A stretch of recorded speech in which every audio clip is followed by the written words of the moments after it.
आज हम विज्ञान भारती कक्षा 7 जंतुओं में पोषण के अभ्यास प्रश्नों को हल करेंगे।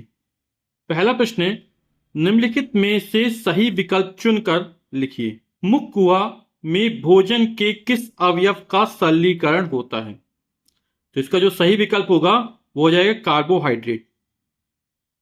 आप लोगों ने कभी सोचा है कि जब हम रोटी को ज्यादा देर तक चबाते रहते हैं, है ना, तो वह मीठी लगने लगती है। ऐसा क्यों होता है? क्योंकि हमारे लार में टाइलिन एंजाइम होता है और जो रोटी होती है वो गेहूं की बनती है और गेहूं में क्या होता है? कार्बोहाइड्रेट होता है। तो जो टाइलिन एंजाइम होता है यह रोटी के कार्बोहाइड्रेट के जटिल कणों को मीठे माल्टोज में बदल देता है, जिसलिए ज्यादा चबाने पर रोटी क्या होने लगती है? मीठी लगने लगती है। भोजन का पाचन पूर्ण हो जाता है। तो जो भोजन का पाचन है वो छोटी आंत में जाकर पूर्ण हो जाता है। कृंतक दांत का कार्य है, और कृंतक दांत का जो कार्य है वो किसका है? काटने का है। लार में पाए जाने वाला एंजाइम, अभी चर्चा की थी, लार में कौन सा एंजाइम पाया जाता है? टाइलिन एंजाइम पाया जाता है। प्रश्न संख्या 2 है, उचित शब्दों द्वारा रिक्त स्थानों की पूर्ति कीजिए। मंड का पाचन में होता है, और जो मंड का पाचन होता है वो मुख गुहा में होता है। किसमें होता है? मुख गुहा में। दांतों के 4 प्रकार है, यहां पे 4 स्थान पर दांतों के प्रकार के नाम लिखने हैं। तो आप लोग जानते हैं जो दांतों के 4 प्रकार है वो है कृंतक, रदनक, अग्र, चरवणक और फिर चरवणक।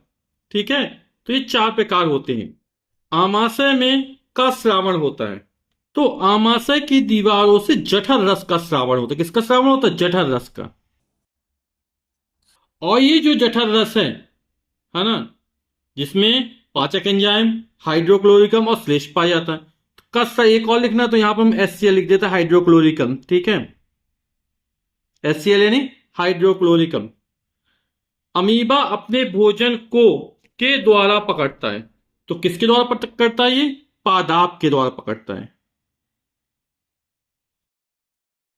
प्रश्न क्या 3 है, कॉलम आ में दिए गए कथनों का मिलान कॉलम बा में दिए गए कथनों से कीजिए। कार्बोहाइड्रेट, कार्बोहाइड्रेट मीठे पदार्थों से मिलता है, यानी शर्करा से मिलता है।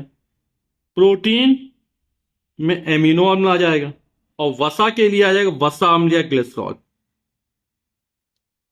प्रश्न के 4 है, निम्नलिखित कथनों में सही कथन पर सही और गलत कथन पर गलत का चिन्ह लगाइए।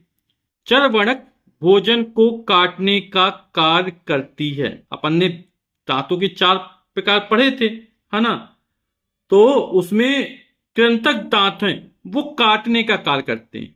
इसमें वो चरवणक बोल रहा है, तो ये क्या हो जाएगा? गलत हो जाएगा।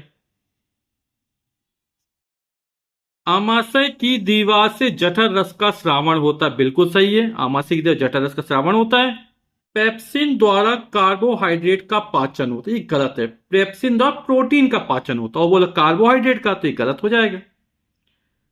हाइड्रोक्लोरिक अम्ल भोजन के माध्यम को क्षारी बनाता है। अम्ल है तो क्या बनाएगा? अम्लीय बनाएगा। ये बोले क्षारी बनाएगा, तो क्या हो जाएगी? ये गलत हो जाएगा। रेनिन दूध को दही में बदलता है, ये बिल्कुल सही है। प्रश्न के 5 है, निम्नलिखित पाचन अंगों को सही क्रम में व्यवस्थित कीजिए। तो पाचन अंग है, ये सब जो दिए गए हैं इनको सही क्रम में व्यवस्थित करना है। यानी भोजन हमारा सबसे पहले कहां पहुंचता है, फिर ये कहां से होता हुआ गुजरता है, अंत में कहां पहुंचता है ना। तो सबसे पहले भोजन कहां पे आता है? मुख में आता है, इसको नंबर 1 लिख देंगे। ठीक, फिर मुख से पहुंचता मुख गुहा में, ये दूसरा नंबर हो जाएगा। फिर मुख गुहा से कहां पहुंचता है? ग्रास नली में, ये नंबर 3 हो जाएगा। फिर ग्रास नली से कहां पहुंचेगा? ये पहुंचेगा आमाशय में, ये नंबर 4 हो जाएगा। फिर आमाशय के बाद ये कहां पहुंचता है? छोटी आंत में पहुंचता है, ये नंबर 5 हो जाएगा। छोटी आंत के बाद बड़ी आंत, 6 नंबर। फिर कहां जाता है? मलाशय पहुंचता है, और फिर अंत में गुदा, 8 नंबर हो जाएगा। तो इसको आप इसी क्रम के अनुसार व्यवस्थित कर लें। ठीक है, तो सबसे पहले क्या लिखेंगे? मुख लिखेंगे, फिर इसके बाद लिखेंगे मुख गुहा, फिर लिखेंगे ग्रास नली, फिर लिखेंगे आमाशय, फिर लिखेंगे छोटी आंत, फिर लिखेंगे बड़ी आंत, फिर लिखेंगे मलाशय, और अंत में लिखेंगे गुदा। इसको क्रम से आप लिख लीजिएगा। ठीक, प्रश्न संख्या 6 है, आहार नाल के कौन से भाग द्वारा निम्नलिखित क्रियाएं संपादित होती हैं? भोजन का चबाना। तो जो भोजन चबाते कौन चबाते हैं? दांत चबाते हैं, तो ये दांतों द्वारा हो जाएगा। जीवाणु नष्ट करना, और जीवाणु नष्ट कौन सा करता है? आहार नाल कौन सा भाग? आमाशय करता है। आमाशय की दीवारों से जठर रस का स्रावण होता है, और जिसमें क्या पाया जाता है? हाइड्रोक्लोरिक अम्ल पाया जाता है, जो जीवाणुओं या सूक्ष्म जीवों को नष्ट करने के काम में आता है। पचे हुए भोजन का अवशोषण, तो पचे हुए भोजन का अवशोषण होता है वो छोटी आंत के अंतिम भाग में होता है।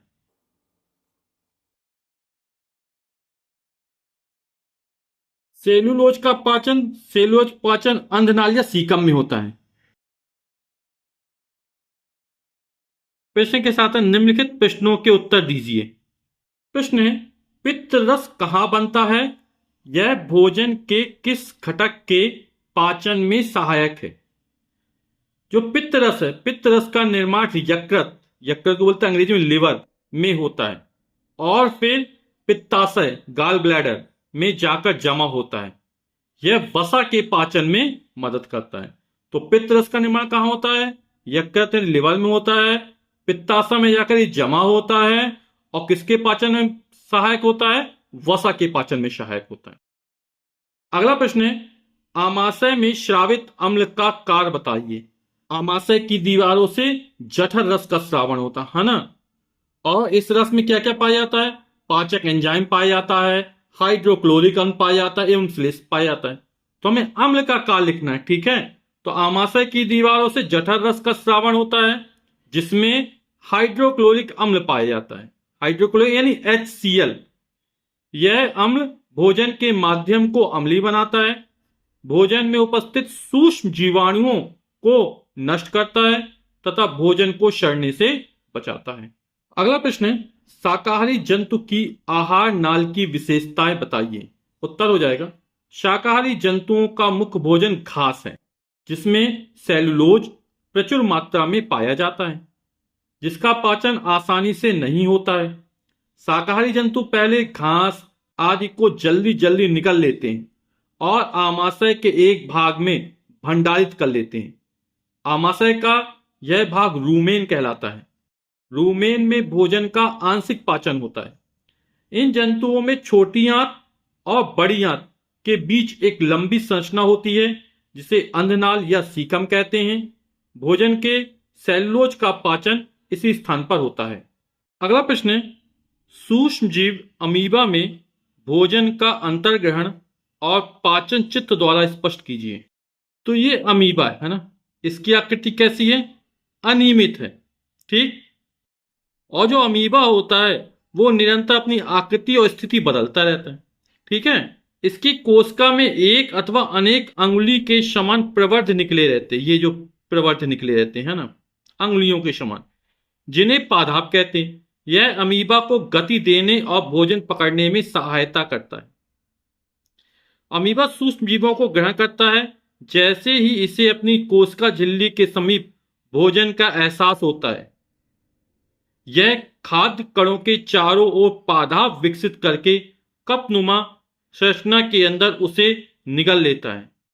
खाद्य पदार्थ उसकी खाद्य धानी में फंस जाता है और पादाप विलुप्त हो जाते हैं। यहां पर देखो, यहां पे भोजन दिखा उसको, ये कपनुमा संरचना बनाई और इसको निगल दिया, ठीक। खाद्य पदार्थ उसकी खाद्य धानी में फंस जाता और पादाप विलुप्त हो जाते हैं।